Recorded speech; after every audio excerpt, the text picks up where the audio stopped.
Hello guys, मैं दामोदर शर्मा आज आपके लिए लेके आया हूँ भारत भूगोल टॉपिक एक स्थिति विस्तार के 50 इम्पोर्टेंट क्वेश्चन है दोस्तों। परीक्षा की दृष्टि से बहुत ही इम्पोर्टेंट है। वीडियो को पूरा देखना, 50 क्वेश्चन रट लेना आप। पक्का एक क्वेश्चन आपको स्थिति विस्तार में से टॉपिक में हर एक एग्जाम में मिलेगा। मित्रों देखना, क्वेश्चन को देखना। टॉपिक अपने यूट्यूब वीडियो में भी करवा दिया है। वीडियो में स्थिति विस्तार का भौतिक प्रदेश चल रहा है, उनके क्वेश्चन भी हैं। जैसे ही टॉपिक खत्म होता है उसके क्वेश्चन आंसर भी कराता हूँ दोस्तों। पहला टॉपिक खत्म हुआ, उसके क्वेश्चन है। पहला क्वेश्चन है, देखिए दोस्तों, भारत के मुख्य स्थलीय भूभाग का अक्षांशीय विस्तार किन अक्षांशों के बीच है? पढ़ा आपने 8 डिग्री 4 मिनट उत्तरी अक्षांश से 37 डिग्री 6 मिनट उत्तरी अक्षांश के मध्य। जैसे इस प्रकार से इंडिया भारत की 8 डिग्री 4 मिनट पर तो कन्याकुमारी है और उत्तर में इंदिरा कोल 37 डिग्री 6 मिनट उत्तरी अक्षांश पर है। देशांतरीय विस्तार 68 डिग्री 7 मिनट से 97 डिग्री 25 मिनट है। अक्षांशीय और देशांतरीय विस्तार तो दोस्तों आपको याद होना ही चाहिए, इसके बिना तो ज्योग्राफी है ही नहीं। दूसरा क्वेश्चन है, भारतीय मानक समय रेखा किन राज्यों से होकर ये गुजरती है? मानक समय रेखा जिसको आप बोलते हैं IST बोलते हैं, इस प्रकार से गुजरती है। उत्तर प्रदेश, मध्य प्रदेश, छत्तीसगढ़, उड़ीसा और आंध्र प्रदेश से गुजरती है। 5 राज्यों से गुजरती है। अगला क्वेश्चन है, भारत में सिर्फ 5 तटरेखा वाले राज्य कौन कौन से? मुख्य तटरेखा वाले देखो, तटीय सीमा में यदि आप चर्चा करोगे तो इस प्रकार से तटीय सीमा है। इधर गुजरात है, महाराष्ट्र है, गोवा है, कर्नाटक है, केरल है। इधर तमिलनाडु, आंध्र प्रदेश, उड़ीसा, पश्चिम बंगाल है। लेकिन 5 राज्यों की बात की है, गुजरात, आंध्रा, तमिलनाडु, महाराष्ट्र और केरल है। अगला क्वेश्चन है, भारत में कर्क रेखा कितने राज्यों से गुजरती है? 8 राज्यों से गुजरती है। इनके नाम है दोस्तों, याद रखना। 6 मित्र ट्रिक भी है इसका। 6 मित्र जाग पर मरे। आपको वीडियो पूरा देख लेना, उस पर समझ में आ जाएगी। 6 मित्र जाग पर मरे कर्क रेखा का ट्रिक है। सारी ज्योग्राफी दोस्तों ट्रिक लिख रहा हूँ, एकदम समझ में आ जाएगी आपको। कर्क रेखा पर एकदम स्थित शहर, झारखंड की राजधानी रांची कर्क रेखा पर बिल्कुल एकदम स्थित शहर है। अगला, मैकमोहन रेखा का निर्धारण कब किया गया? 27 अप्रैल 1914 को भारत के विदेश सचिव हेनरी मैकमोहन ने भारत व चीन के मध्य मैकमोहन रेखा का निर्धारण किया था। दोस्तों आप चीन का सीमा विवाद भी पढ़ना, सीमा विवाद भी मैंने पूरा करवाया है, और चीन की सीमा पढ़ना। 27 अप्रैल 1914 को जो सिक्किम है, अरुणाचल प्रदेश है, इन दोनों राज्यों के साथ में मैकमोहन रेखा लगती है। हिमाचल है, जम्मू है, लद्दाख है और उत्तराखंड, इनके साथ मैकमोहन रेखा नहीं लग, उसके साथ LAC लगती है। अभी चर्चा में चल रही है LAC, आप अखबार पढ़ते हो डेली LAC की बात रहती है। लाइन ऑफ एक्चुअल कंट्रोल, वास्तविक नियंत्रण रेखा उसको बोला जाता है। तो दोस्तों पढ़ना उसको। अगला क्वेश्चन की चर्चा करते हैं, किस देश के साथ भारत की सबसे कम सीमा विस्तार है? 7 देशों की सीमा लगती है। सबसे ज़्यादा बांग्लादेश के साथ, सबसे कम अफगानिस्तान के साथ 106 किलोमीटर लगती है। POK लगता, पाक अधिकृत कश्मीर सीमा बनाता है अफगानिस्तान के साथ। पाकिस्तान किस रेखा के सरे रन का, कच्छ के रन का बंटवारा चाहता है? ये बहुत अच्छा क्वेश्चन है। 24 डिग्री अक्षांश रेखा के साथ पाकिस्तान विभाजन चाहता है दोस्तों। कच्छ का रन सर्क्रिक जो विवाद है वहीं पर। मैंने सारी बातें पढ़ाई आपको, इनमें से कई क्वेश्चन आपको मिलेंगे। अगला क्वेश्चन है, भारत का कौन सा राज्य बांग्लादेश से 3 तरफ से घिरा हुआ है? त्रिपुरा भारत को 3 तरफ से वो बांग्लादेश से घिरा हुआ है। त्रिपुरा की राजधानी जानते हैं, अगरतला इसकी राजधानी है दोस्तों, इसको पढ़ना। त्रिपुरा और बांग्लादेश की सीमा को कौन सी उपमा प्रदान की गई है? 0 लाइन, शून्य रेखा की दी गई है। बार बार एग्जाम में आता है, त्रिपुरा और बांग्लादेश के बीच में सीमा 0 लाइन है। अगला क्वेश्चन, भारत का समुद्र तल मापन कहाँ से किया जाता है? ये बढ़िया क्वेश्चन है। चेन्नई तट से समुद्र तल का मापन किया जाता है। आप दोस्तों कहीं पर भी देखते होगा, रेलवे स्टेशन पर तो आपने देखा ही होगा कि समुद्र तल से ऊंचाई इतना मीटर है, समुद्र तल से ऊंचाई इतना मीटर है। वो समुद्र तल चेन्नई तट से मापा जाता है कि उसकी औसत ऊंचाई लेकर के यहाँ की ऊंचाई मापा जाता है, तो इसलिए लिखा होता है समुद्र तल से ऊंचाई इतना मीटर है। वो चेन्नई तट है भारत का आधार। अगला, भारत के दक्षिण हिंद महासागर में पाए जाने वाले द्वीप कौन से हैं? देखो, हिंद महासागर, दक्षिण हिंद महासागर में ये मालदीव है, सेशल्स है, चेगोस है, फरकाहार है, मॉरिशस है, गार्सिया है, मेडागास्कर आदि हिंद महासागर के द्वीप हैं दोस्तों। बड़ा अच्छा क्वेश्चन है। देश का दक्षिणतम बिंदु किन अक्षांश पर स्थित है? दक्षिणतम बिंदु इंदिरा पॉइंट है दोस्तों, ग्रेट निकोबार द्वीप में पड़ता है। आपने देखा होगा मानचित्र में, देखना इस प्रकार से अंडमान निकोबार है, ग्रेट निकोबार है, इंडोनेशिया की सीमा लगती है और वो 6 डिग्री 4 मिनट पर स्थित है। कन्याकुमारी 8 डिग्री 4 मिनट पर है, इंदिरा पॉइंट 6 डिग्री 4 मिनट पर, तो देश का दक्षिणतम बिंदु है।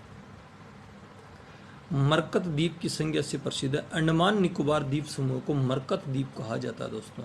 अंडमान निकोबार द्वीप समूह हिमालय का अवशेष है, इसे मरकत द्वीप के नाम से बोला जाता है, तो आप इसको समझना। हैदराबाद का जुड़वां शहर सिकंदराबाद है, जबकि कोच्चि का जुड़वां नगर कौन सा है? एर्नाकुलम कोच्चि केरल में पड़ता है। कोच्चि को पूर्व का वेनिस कहा जाता है दोस्तों, उसका जुड़वां शहर एर्नाकुलम है, केरल में है दोनों। जैसे हैदराबाद और सिकंदराबाद है, उसी प्रकार कोच्चि और एर्नाकुलम है। भारत और म्यांमार सीमा का निर्धारण किन प्राकृतिक पहाड़ियों द्वारा किया जाता है? मिस्पी है, पटकोई है, नागा है, अराकान योमा है। ये अरुणाचल प्रदेश, नागालैंड, मणिपुर की पहाड़ियां दोस्तों। अराकान योमा अरुणाचल प्रदेश में है, पटकोई ब्रूम अरुणाचल प्रदेश में, मिस्पी अरुणा में, नागा नागालैंड के अंतर्गत है। दोनों सीमा का निर्धारण, एक पर्वत सीमा का निर्धारण करता है, अराकान योमा पर्वत है। ये अराकान की पहाड़ियाँ, अराकान योमा पर्वत म्यांमार का ही है। ये पर्वत भारत में मानसून को रोकता है, रोक करके भारत में वर्षा करवाता है, और दोनों देशों के बीच सीमा का निर्धारण भी यही करते हैं। 4 राज्य सीमा बनाते हैं, अरुणाचल प्रदेश, नागालैंड, मणिपुर और मिजोरम म्यांमार के साथ। म्यांमार का दूसरा नाम बर्मा है, रोहिंग्या वहाँ से आ रहे हैं दोस्तों। ऑपरेशन मेघदूत किससे संबंधित है? सियाचिन ग्लेशियर से पाक सेना की वापसी से 13 अप्रैल 1984 को ऑपरेशन मेघदूत शुरू किया गया था। वायुसेना और थल सेना दोनों मिलकर के ऑपरेशन मेघदूत शुरू हुई। मेघदूत कालिदास की रचना है दोस्तों। तो कालिदास ने मेघदूत में क्या लिखा था? एक यक्ष और यक्षिणी की प्रेम कहानी लिखी थी। जब यक्ष को कुबेर की नौकरी करता था यक्ष, जब यक्ष की शादी हो जाती है तो यक्षिणी उसको याद आती है, तो एक दिन वो यक्ष कुबेर को रोजाना फूल देता था, उस गुलाब का फूल ले जाके देता, वो उससे शिव भगवान की तपस्या करता था। एक दिन उसको जाग नहीं है, तो उसने पूछा कि आज तो मैंने तपस्या भंग कर दिया, आज जाग कैसे नहीं है? उसने कहा कि शादी हुई है तो रात को सोए नहीं, तो सुबह जाग नहीं है, इसलिए उसको देश निकाला दे दिया गया था यक्ष को, और नेपाल भेज दिया गया था।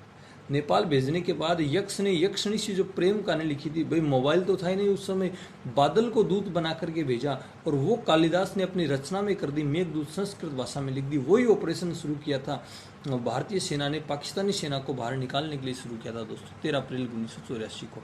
पाकिस्तान के साथ सीमा विवाद में सारी बातें आप पढ़ना इसको। चंद्रभागा बीच किस राज्य में? ओडिशा में। सीधी सी बात है, चंद्रभागा जो कटक है, वो चंद्रभागा नदी भी है, उसके पास कटक भी है, बीच बोलते हैं उसको, और वो ओडिशा राज्य में है। हिंद महासागर के तटवर्ती देशों में किस देश की तटरेखा सर्वाधिक लंबी है? भारत की दोस्तों। सर्वाधिक लंबी तटरेखा दुनिया में सर्वाधिक लंबी कनाडा की है, याद रखना। हिंद महासागर में सर्वाधिक लंबी भारत की है। तटीय आधार रेखा से कितने समुद्री मील भारत की अन्य आर्थिक मेखला का विस्तार है? 200 समुद्री मील तक है। मैंने आपको समझाया था कि तट से 12 समुद्री मील तक भारत कोई पूर्ण अधिकार है, उससे 24 तक बोला जाता है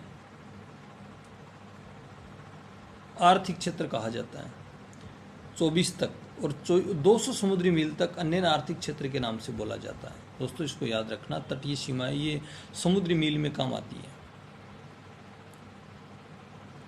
नुब्रा नदी कहाँ से निकलती है? बहुत शानदार क्वेश्चन है। नुब्रा नदी दोस्तों सियाचिन ग्लेशियर से निकलती है।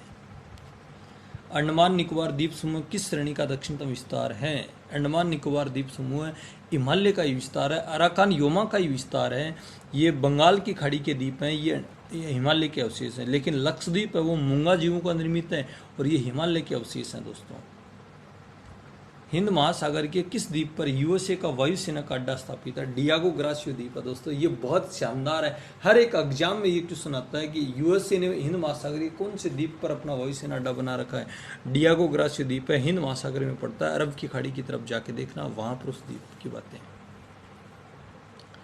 अगरतला, जबलपुर, उज्जैन, गांधीनगर में कौन सा नगर कर्क रेखा से निकटतम दूरी पर स्थित है? अब ये आपको मानचित्र में देखना पड़ेगा। आप मानचित्र में इन शहरों को देखना पड़ेगा कहाँ पर है। और कर्क रेखा के पास में गांधीनगर है दोस्तों। आप यदि आप मानचित्र नहीं है, आपको थोड़ा सा कॉमन सेंस है, अगरतला कहाँ पर है, जबलपुर कहाँ पर है, उज्जैन कहाँ पर है, गांधीनगर कहाँ पर है, तो आप ऑटोमेटिक हल कर लोगे। गांधीनगर कर्क रेखा के पास है। झारखंड, मणिपुर, मिजोरम, त्रिपुरा में से कौन सा राज्य कर्क रेखा के उत्तर में स्थित है? ये भी आपको मानचित्र से समझ में आएगा। आप मानचित्र पास में रखो। मणिपुर कर्क रेखा के उत्तर में और दक्षिण में आते हैं।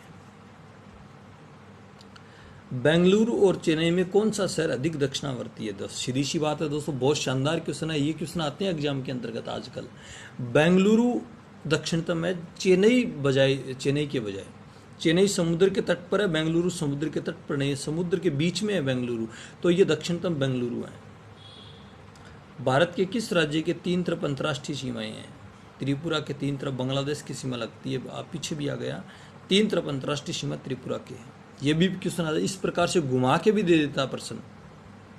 अपने याद है केवल 3 ओर से बांग्लादेश से घिरा हुआ राज्य त्रिपुरा, लेकिन इस प्रकार के क्वेश्चन भी आ जाता है। भारत के किस राज्य की सीमाएं 3 देश क्रम से नेपाल, भूटान, चीन से मिलती है? दोस्तों याद रखो, सिक्किम है। सिक्किम के एक तरफ नेपाल, एक तरफ भूटान और ऊपर चीन है, मतलब चीन है, और नीचे पश्चिम बंगाल की सीमा लगती है। भारत का कौन सा स्थान 3 सागरों का संगम कहलाता है? कन्याकुमारी। अरब सागर, हिंद महासागर और बंगाल की खाड़ी, तीनों का संगम कन्याकुमारी है। भारत का देशांतरीय विस्तार कितना है? 29 डिग्री 18 मिनट है। भारत का अक्षांशीय विस्तार कितना है? 29 डिग्री 2 मिनट अक्षांशीय विस्तार है। देशांतरीय विस्तार 29 डिग्री 18 मिनट है। दोस्तों समझना इसकी बातों को। भारत का अक्षांशीय विस्तार 29 डिग्री 2 मिनट है। इंदिरा पॉइंट को किस अन्य नाम से जाना जाता है? पिगमेलियन पॉइंट और पार्सन पॉइंट के नाम से इसे बोला जाता है। हमारे देश की सीमा बंगाल की खाड़ी में किन अक्षांशों के द्वारा निर्धारित होती है? ये शानदार क्वेश्चन है। हमारे देश की सीमा बंगाल की खाड़ी में 6 डिग्री 45 मिनट उत्तरी अक्षांश के साथ विभाजित होती है। आप मानचित्र से देखोगे 6 डिग्री 45 मिनट बंगाल की खाड़ी से विभाजित की जाती है। दोस्तों बहुत शानदार क्वेश्चन है। सियाचिन ग्लेशियर में स्थित गेस्रब्रूम चोटी और साल्टर श्रेणियों पर वर्तमान में किसका अधिकार है? भारत का अधिकार है। ये भारत और चीन के बीच में सीमा विवाद है। आप चीन की सीमा विवाद है उसका वीडियो देखना, उसमें गेस्रब्रूम चोटी और साल्टर श्रेणियों पर पूरी पर मैंने चर्चा की है और अच्छा शानदार वीडियो बनाया था चीन की सीमा का विवाद का, तो उसमें देख लेना आप जाकर के। भारत का प्रथम मानचित्र किसने बनाया था? एनविल ने बनाया था, 1752 में बनाया था। दोस्तों याद रख लेना, एनविल 1752। भूगोल के पिता किसे बोलते हैं? इक्वेटिडियस को बोलते हैं, भूगोल के पिता के नाम से बोलते हैं। क्रिक किसे बोलते हैं? महासागरों का ऐसा स्थल जो घुसा, जो संकीर्ण भाग, जल भाग को, संकीर्ण जल भाग को बोलते हैं। मतलब आप ये समझना, ऐसा महासागरों का भाग है, ऊंचा हुआ भाग, जो एक मुख्य रूप से जल के अंदर समाया हुआ, उसे क्रिक कहा जाता है। दोस्तों आप यदि क्लास में हो तो मैं आपको आराम से समझा सकता हूँ किस प्रकार से क्रिक बोला, लेकिन आप यहाँ पर समझना, ऐसा भाग कुछ जैसे उथला हुआ भाग बोलते हैं ना, उथला हुआ, वो ऐसा भाग होता है जो समुद्र के अंदर चला जाता है, अंदर घुस जाता है, उस भाग को क्रिक कहा जाता है। आदम का पुल किन 2 देशों के बीच में है? आदम का पुल भारत और श्रीलंका के बीच में। दोस्तों तमिलनाडु और श्रीलंका, रामेश्वरम और श्रीलंका के बीच में आदम का पुल आता है। सर्वप्रथम इंडिया शब्द का प्रयोग भारत के लिए किस भाषा में किया गया था? ग्रीक भाषा में किया गया था सबसे पहले। ये इंडिया चर्चा में चल रहा है। सुप्रीम कोर्ट में एक व्यक्ति ने रिट भी लगाई थी, याचिका भी लगाई थी कि आप इंडिया नाम हटा दीजिए, भारत का भारत नाम दीजिए, जिससे लोगों में देश प्रेम जागेगा। तो ये चर्चा विषय चल रही है। इंडिया नाम दिया किसने था? कि इंडिया सबसे पहले जो नाम पड़ा था वो यूनानियों ने दिया था दोस्तों, उसके बाद अंग्रेजों ने इंडिया को पॉपुलर कर दिया था। अगला क्वेश्चन है, भारत भूमि का उत्तरतम बिंदु है? इंदिरा कोल कश्मीर की काराकोरम श्रेणी में पड़ता है, वो भारत का सबसे उत्तरतम बिंदु है। भारत के किस राज्य की सीमा अधिकतम संख्या में अन्य राज्यों से सीमा लगती है? उत्तर प्रदेश है, इसकी सीमा 8 राज्यों से लगती है। दोस्तों याद रखना, उत्तर प्रदेश 8 राज्यों के साथ सीमा बनाता है। मानचित्र से इसको देख लेना। पांडिचेरी केंद्र शासित प्रदेश कितने राज्यों की अवस्थित है? 4 राज्यों में है। कैसे कैसे मैंने आपको समझाया था। पांडिचेरी में 4 जिले हैं दोस्तों। पांडिचेरी का कराईकल आंध्रा के पास है, पांडिचेरी स्वयं तमिलनाडु के पास है, पांडिचेरी का यनम आंध्रा के पास है, कराईकल और पांडिचेरी स्वयं तमिलनाडु के पास है, और माहे वो केरल और कर्नाटक के पास पड़ता है दोस्तों, 4 के साथ लगती है। भारत का नैन आर्थिक क्षेत्र कितने वर्ग किलोमीटर में? 2.02 मिलियन वर्ग किलोमीटर में दोस्तों। 1 मिलियन में 10 लाख होते हैं, तो 2.02 मिलियन वर्ग किलोमीटर में भारत का नैन आर्थिक क्षेत्र फैला हुआ है। भारतीय मानक समय किस स्थान के स्थानीय समय को दर्शाता है? इलाहाबाद, जो IST बोलते हैं, इंडियन स्टैंडर्ड टाइम, जो इलाहाबाद को स्थानीय समय बताती है दोस्तों। वर्तमान देश में कितने केंद्र शासित प्रदेश हैं? 8 है, सबको पता है। पहले 9 थे, पहले 7 थे, उसके बाद 9 या 8 हो गए। दमन द्वीप और दादर नगर हवेली को एक कर दिया। क्षेत्रफल की दृष्टि से भारत के 4 बड़े राज्य हैं। सबसे बड़ा राजस्थान, उसके बाद मध्य प्रदेश है, महाराष्ट्र और उत्तर प्रदेश है। क्षेत्रफल की दृष्टि से भारत का सबसे बड़ा जिला कच्छ गुजरात है, 45,652 वर्ग किलोमीटर में। दूसरा लेह लद्दाख है, 45,110 में। तीसरा जैसलमेर राजस्थान का 38,401 वर्ग किलोमीटर में। और चौथा बाड़मेर 28,387 में। पांचवा बीकानेर है, छठा जोधपुर है दोस्तों, इसको याद रख लेना।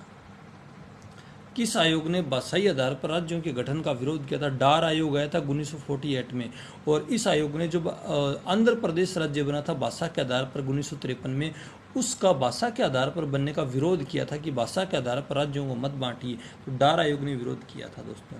कार्ल्सबर्ग कटक कहाँ स्थित है? ये कटक अरब सागर में है। अफ्रीका और भारत उसके बीच में कार्ल्सबर्ग कटक पड़ता है, अरब सागर में। कटक किसे बोलते हैं? जैसे दोहरों में ऊंचा उठा हुआ भाग होता है ना, समतल भाग में, उसको दोहरे बोलते हैं ना। समुद्र में ऐसा ऊंचा उठा हुआ भाग, समुद्र का भाग, उसको कटक कहा जाता है दोस्तों। समुद्र में ऊंचे उठे भाग को गर्त उसे बोला जाता है। समुद्र के अंदर जो एकदम गहराई वाला भाग होता है ना, उसको गर्त कहते हैं। ऊपर उठा हुआ को कटक कहा जाता है। जैसे मेरियाना ट्रेंच है, गर्त है, उसी प्रकार समुद्र में बोला जाता है। हिंद महासागर के को किस देश के झीलों की उपमा प्रदान की गई? ब्रिटिश झील की उपमा प्रदान की गई है दोस्तों, याद रखना। 50 क्वेश्चन है, इंपॉर्टेंट क्वेश्चन है। वीडियो पसंद है, लाइक करना, शेयर करना, सब्सक्राइब करना। Okay, Damodar Sharma always with you. Thank you for watching.